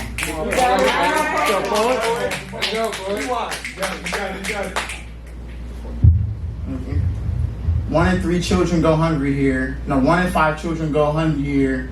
1 in 3 if they're black. Funding food deserts before food justice, Southern hospitality. The way they don't have to say they still hate sharing lunch counters with us. Nah.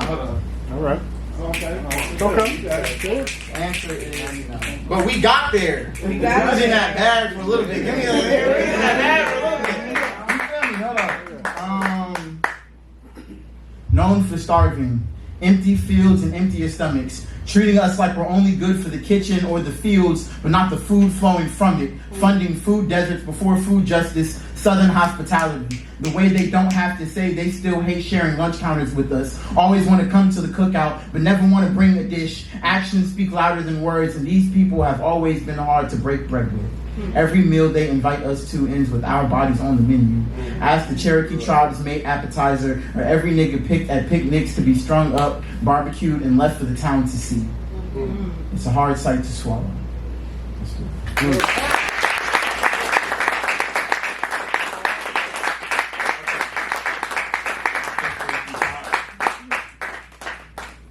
So we had a plan before, because, Mo like be prepared. So we had I kind of know what I'm supposed to do for the third one. But y'all so vibey that I really want 4 or 5. I really want to be here with y'all.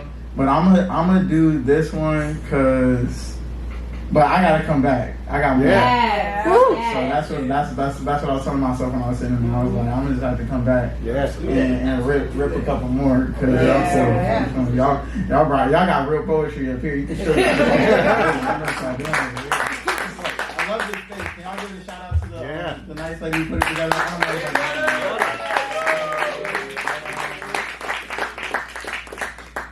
Thank you. We're gonna see. What I want you to know is this. To apricate is to bask in the sun. To freshen or disinfect by exposure to sunlight. It takes 30 to 60 minutes for the sun to clean an item. It takes 9.5 minutes for solar warmth to reach our planet. There are almost 93 million miles between the Earth and our star, my spirit.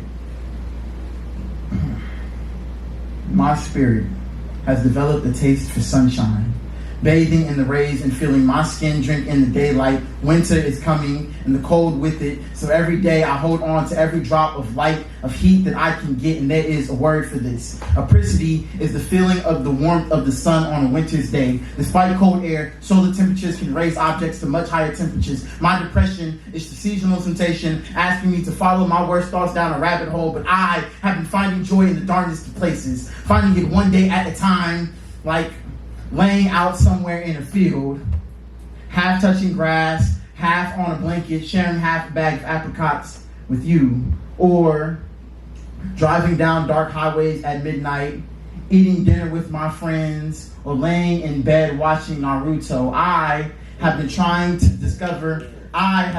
to control the demons trying to possess me, trying to paralyze me when I sleep and choke me when I speak. Resting has become a lot more restful since I made a goal out of it. Feels less like lazing and more like an accomplishment, and there is joy in that. I found premium gas for $3.45 on the way over here. Last week I made a goal to cook more. Yesterday I made nachos. My sister is old enough to bake cakes or make breakfast near as good as her mother's. I have friends that will come when I call or when I don't call, who hear my voice and my silence.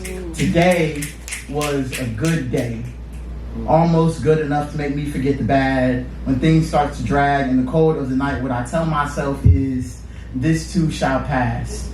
This twilight before the dawn, take a second to appreciate today. Food, water, heat, grass, fresh half bags of apricots and all this fresh air. I say, no matter how frigid your season gets, how cloudy these seasons seems, the very next chance you have, go stand in the sun.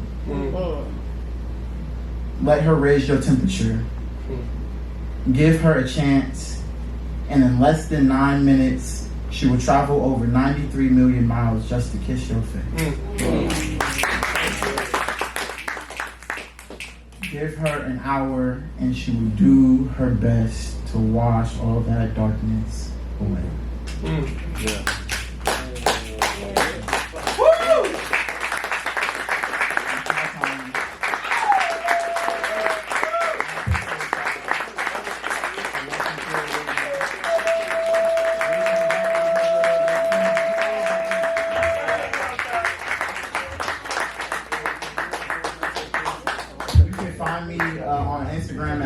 Hausson, that's Bhausson.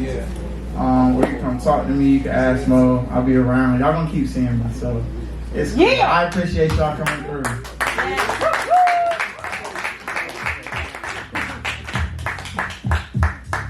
Really good. Bro, you weren't lying. Cleveland needed to hear this guy. Please give it up for Hausson Byrd.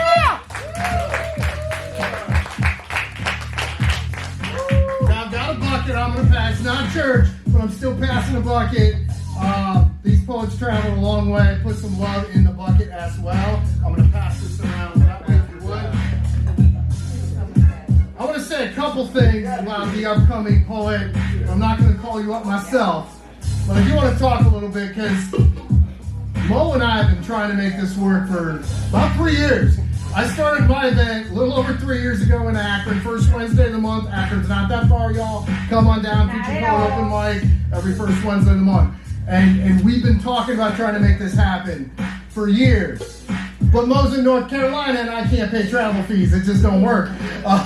Poetry's not bringing that kind of money my way. So we're trying to coordinate for when he's going to be here. And finally we get to the point, it's like, fucking Mo, you tell me when you're going to be here and we're going to make something happen even if it's not then. So I called up Essence and said we want to collaborate on this. And very little time. Very little time. I did not give you much warning on this, but we made this happen. Y'all turned out. Yes. It's been a great night. Yes. But I'm not going to welcome Mo to the stage myself. I got somebody else who would like the honors today. Please welcome Terry Grays up to the mic.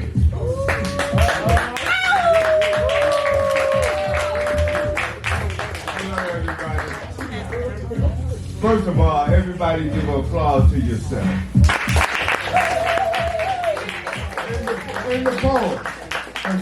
This is a beautiful thing tonight. But I want to introduce somebody that's part of my heart.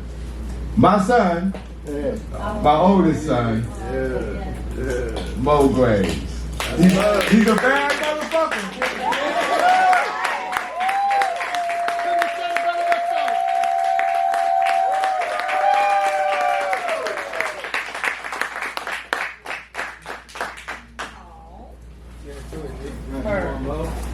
Ooh, Cleveland, what the fuck is up? Alright, we tried, maybe the mic was low. Cleveland, what the fuck is up, yo? It's been a few years. I miss y'all, man. I be getting homesick sometimes. I've been on stage for a couple years, minus like some scattered appearances. I be having to come home and charge my battery sometimes, you know? Yes. Yeah. I appreciate y'all. I love y'all. Look, I got a room of my favorite poets, my favorite people. I got family on both sides up here. Let's go, Shirt. Thank y'all. Shit, I gotta do poems, don't I? And what's the plan? Give me a second. Give me a second. I'm overwhelmed. I'm overwhelmed. Shit. All right. I can't explain. Got you. Arianna did a poem earlier tonight, and she is one of my favorite poets here. Make some noise for Arianna.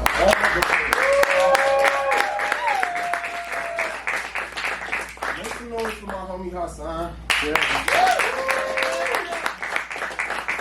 I moved down to Carolina 5 years ago. I linked up with the Slam Masters down in Durham, and she recommended Hausson to me and was like, you know, I feel like you guys would be cool, and you know, he can learn some shit from you. And the man proceeded to kick my ass across every corner of North Carolina. And I learned a lot more from him. So I guess we learned from each other in some sense, you know, but I appreciate it. So when it came time for me to come up here, I was nervous. So I had to bring some help to open this shit up a little bit. But I guess we gonna go ahead and do what y'all came here for. Arianna gave y'all that poem. I'll give y'all the back end of it, and we'll just, you know, we'll go from there, see how shit goes. So today I woke up a black man in America, not decided not to die. Hell yeah. Right after my 8 a.m. blunt with my side of coffee, and just after I returned some emails, and right before I walked out that door to hit the store, I told myself, I ain't dying today. To be black in America is to be training for a blood sport you've been prepping for since birth. The fucking president of the nation that I live in told the world that me saying that my life matters is a symbol of hate. Boy, fuck you. See, I was gonna make this another sad black struggle poem. About halfway through, I decided to make it about my black boy Joy. So today I woke up, my throat nappy than a motherfucker. My woman's still a walking goddess. It's my off day, my payday. Shit, I'm in a seafood mood. Come on. I rode around listening to my favorite song at the moment, Staying Alive by the Bee Gees. Yeah, today was a good day. And I mentioned that my kids eating the hay. Ain't even asked for nothing at Walmart. I took a day off from my gentrification training to do hood rat shit with my friends because I wanted to. I drank a beer with my daddy. All types of hood festivities. Black boy Joy at his finest. My homies shot a rap video in the trap with the strap. The dope man bought all the kids ice cream. Come on. What a glorious ghetto day. See, black folks have excelled in the art of making joy out of despair. Ever since the days of Negro spirituals, the South got all this red soil from all that black blood that's absorbed from all the years our ancestors died here. Why you think we so drawn to it? And churches litter every corner of southern streets in a backhanded attempt to wash away the sins of the forefathers, and we haven't forgotten. And that's not to say we forgiven. Perhaps we just biding our time, but in the mean and in between, let's get back to this story of this little black boy and all his joy. I decided that the bliss of this miraculously melanated day and not succumb to the weight of your white turtle. So excuse me if I'm too busy staying alive to be shucking and jiving, because when destiny and legacy intercepted on this wonderful day, I decided that this poem not gonna end in no sad songs. So before I lead you too far on, spoiler alert, black boy survives this go round. Hell yeah, today I woke up a black man in America and I decided not to die. I didn't.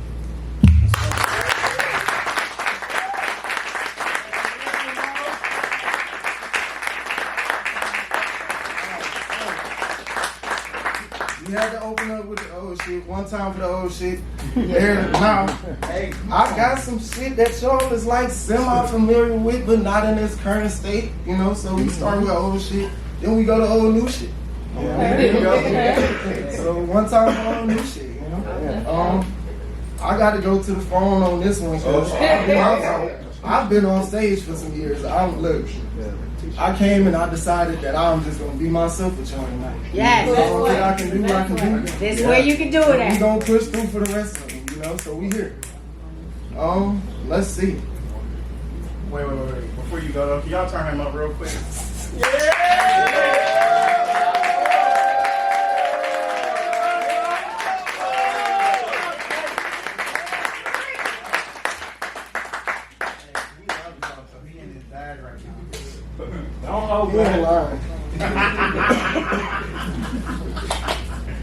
Yo, I lost my mind a long ass time ago. Probably a few miles down the road, I ain't got no friends. So I talk to myself. Sometimes I go real deep in that rabbit hole. Anxiety has this way of being encroaching, lost in thought. In my mind, I'm calling for help. I'm lighting smoke signals of blunt roaches, trying to find remnants of my mama's spirit. Sometimes I never know for sure who's in control. She died and I went crazy last week. I walked in my room and I just screamed. I got stuck between a rock and a hard place, so I got stoned and fell asleep on the kitchen floor. Isn't depression such a beautiful thing? Life been taking its toll on me lately. Can't never quite seem to stay on track. The struggle of finding a peace of mind while your father fighting to aneurysms, the hardships. I having 15 hustles cause your passion don't pay these bills. Bad karma from my 20s still catching up to me. The price of trying to change your life. I'm so lonely. That shit broke my spirit. I felt like that for years, said fuck it, spazzed out and broke all my mirrors. My intrusive thoughts and my imposter syndrome make sure I never feel whole. I'm so ugly, but I promise that's okay. Cause so are you, I see your soul. Hashtag no loans, the mask we hide behind. And them demons we fight, I had a talk with the devil just last night. Them angels of my ancestors whisper hope to me as the sun rises. I thought about killing you. And I thought about killing myself. And I love myself way more than I love you. And fortunately, I'm no fool, so for today, I'm not gonna crack. Round noon, I stumbled up the stairway to heaven, purling up that godly pack as I walked up to them pearly gates, anxiously awaiting as my higher self to talk to the Most High. Oftentimes, I feel my mind hazy and my thoughts in the fog, but today, I light my candles in the days, because I found God later that day. I talked to myself. And those previous conversations seem so absurd. I can still smell the fire and brimstone. Them demons come out most at night. Or at times you spend alone, so nowadays I keep an angel on my shoulder to keep my head strong and now my thoughts are less violent. And I can finally see the light, and now I'm so happy because today I found my friends. And they're in my head.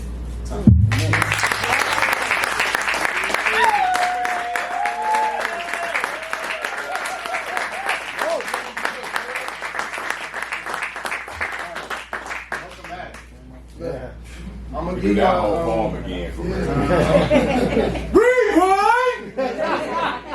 I'll tell you what.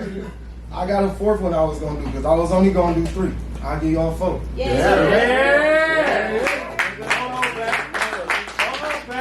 So this one was gonna be originally my closers, but I'm gonna just do it and we'll move into the next one. And I might still come around and hit you with every one if we got time. I ain't mad. You got time. This one.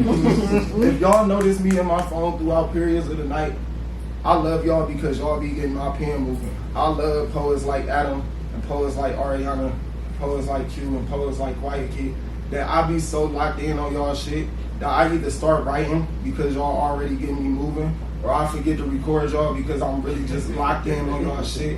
Like, thank y'all. I've been in here working on this poem, but I started a poem, and I've been working on this poem for some months, and I'm still not finished, but I've been working on it literally in the midst of this show, and I was hoping to have it finished, but I'm gonna give y'all what I got.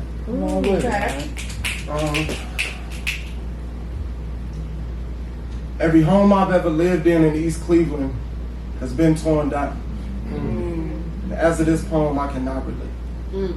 Not to say that I haven't seen my fair share of demolition in my days, but the rebuilding phase is currently happening. I was never still supposed to be standing. Cracks in my foundation, crack in my kitchen, sometimes simmering, sometimes smoking, sometimes selling, really just Depends on who's here. I had more plate cousins in their 20s coming up than I like to remember. T.Y. always called my mom's auntie. I recall them having a complex relationship, seeing he'd always give it a very shit that kept us sick shut in a smoggy room inhaling demons that no chimney could release them. He loved her. I could always see that. Almost as if she were his own mom. I always wondered what his was. I'm no stranger to surrogates myself. Whole summer spent at my homies' houses, T.Y. and I, we could relate. We were different. Both had sins of our parents living in our minds, rent-free tenants of tenacity. As long as I could remember, at a point, my mother had to pay the mortgage with her mortality. I still remember the day that I walked in my house and saw my mother and could not feel her.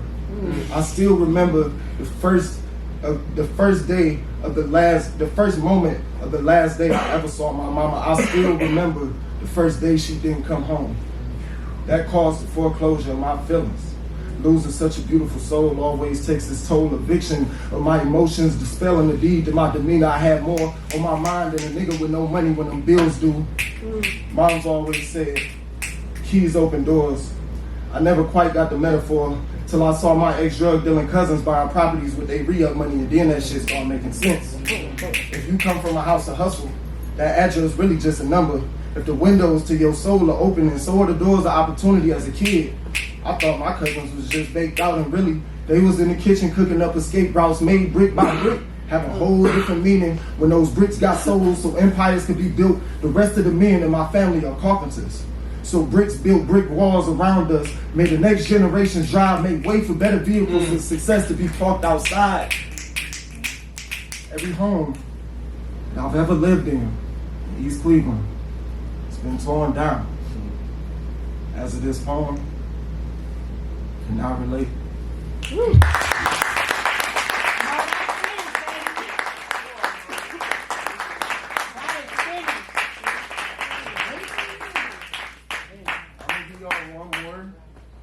Arianna made a request for a poem that I wasn't planning on doing, but I'm gonna do it. I often wish black boys came with a respawn. I don't see how we don't get at least one. Rewind. Say it slow. God damn.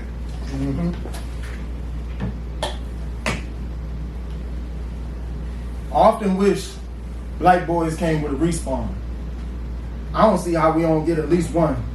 I figured it's most considerate on account of how long the world has been playing real life Call of Duty with black lives.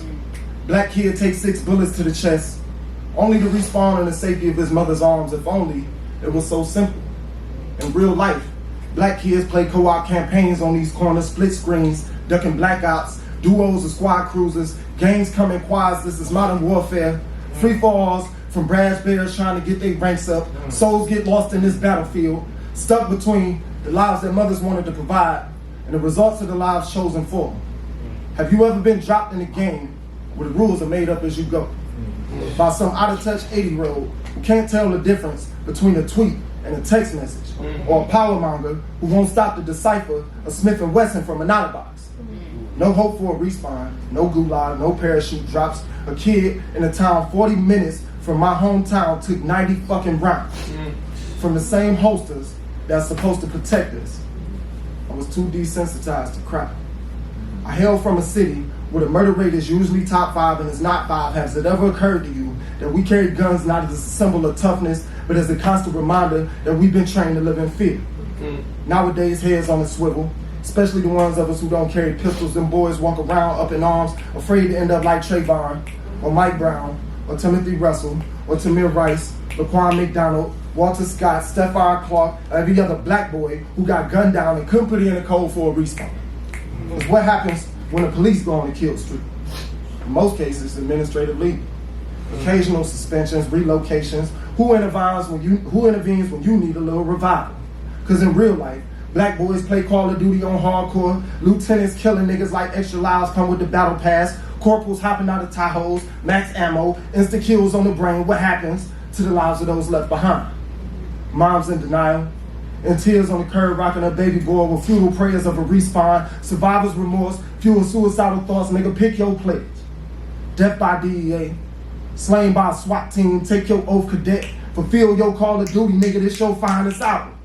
Front rows, red roses, damn shoulders, another funeral to cry over, or hear me out, alternative, new cases, court dates and convictions. But as long as one or the other is the end result, at least fulfills your call of duty. Time.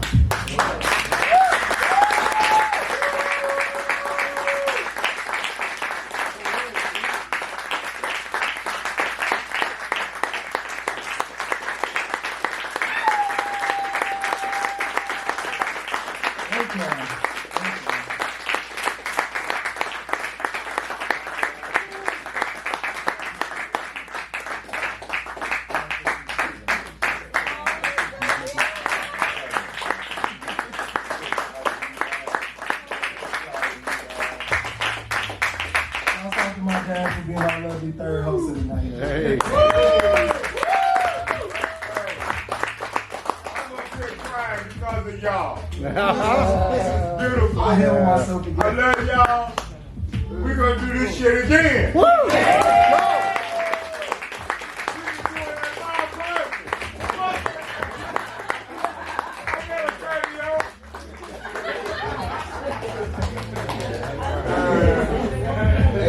No, seriously. Thank y'all. My hair all over the place. Let it be. Let it be. Fuck it. Thank y'all for coming out. I appreciate y'all. Y'all let me every time I come over here. I be wanting to move back with the winters and shit. I will blame you, bro. I don't own a winter coat anymore. I only use my boots to cut grass and shit. So it's like, I can't do that. You sound like you're on the mom. Well, you gotta come back. Oh, I come up every summer. Keith, thank you. Yeah. Me and Keith been working on this forever. And for Keith to completely just be like, you know what, we gonna work around your schedule. I ain't been on stage in years. Look, we all from the same city. I went to high school with half of y'all.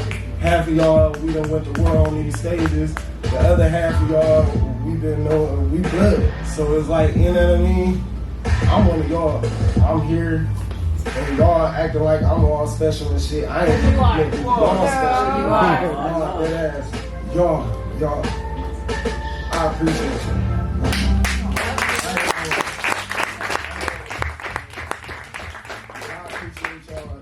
Y'all show up for me every time. Every single time y'all show up for me. And I wish I could show up for y'all more. But I'm here twice a summer, and we gonna make the most of it every fucking time I come up. Yeah. Every time we gonna make the most of it. I love y'all. Thank y'all for coming out.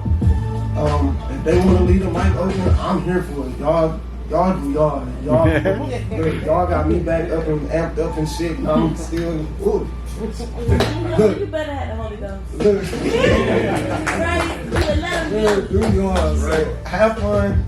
Tip y'all bartender. Show love to the DJ. Rewind.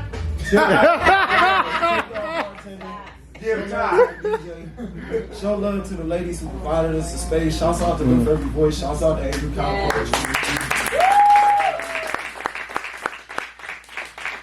She got an album. Shouts out to Ink Therapy Studios. I got an album. It's on Spotify. Yeah. Apple Music, wherever. The Nappy Nigga Chronicles. Search Mo Graves. It's old. Eventually, I got a new album coming out called I Gotta Write Better Poems. Eventually, I will drop that. After I drop that, I will drop Good Ass Job, and then I will drop I Still Gotta Write Better Poems in due time. Yeah. Keep y'all ears open. I appreciate y'all. Good night.